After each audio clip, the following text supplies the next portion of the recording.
ஆதியாகமம் 23ஆம் அதிகாரம் முழுவதுமே என்ன போடப்பட்டிருக்குன்னா, சாராளோட மரணத்துக்குரிய இந்த கல்லறை, அடக்கம் பண்ணக்கூடிய கல்லறையை எப்படி வாங்கினாருங்கிறத பற்றி போடப்பட்டிருக்கு. சரிங்களா? அதை பற்றி நாம் பார்ப்போம். ஆபிரகாம் பற்றி. ஆபிரகாம் என்ன பண்ணுறாரு, சாராள் 127 வயசில் மரணம் அடைகிறாங்க. மரணம் அடையும் போது என்ன ஆகுதுன்னா, அழுது புலம்புறான்.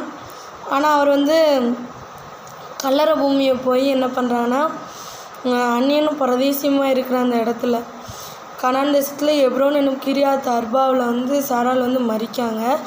அந்த இடத்துல போய் இவன் கேட்கான், கல்லறை பூமி எனக்கு வேணும்னு சொல்லி கேட்கும்போது ஏத்தின் புத்திரர் ஆபிரகாமுக்கு சொல்கிறாங்க, நீங்கள் மகாபிரபு, எங்கள் கல்லறையில் முக்கியமானதில் நீங்கள் இதை அடக்கம் பண்ணிக்கோங்க அப்படின்னு சொல்கிறாங்க.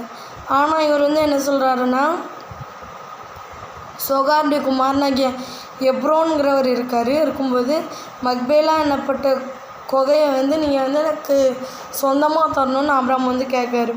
கேட்கும்போது அவன் என்ன சொல்லுவான்னா, நீரே ஃப்ரீயாக வச்சுக்கணும், இலவசமாக வச்சுக்கணும் வருது.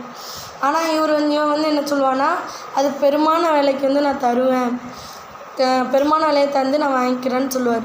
சொல்லும்போது இவர் வேண்டாம், நீங்கள் சும்மாவே வச்சுக்கோங்க அப்படின்னு சொல்லுவார். சொல்லும்போது வேண்டாம், நீர் மகாபிரபுன்னு சொல்லும்போது சரி நான் அப்படிலாம் வாங்க மாட்டேன்னு இவர் ஆபிரகாம் சொல்லுவார்.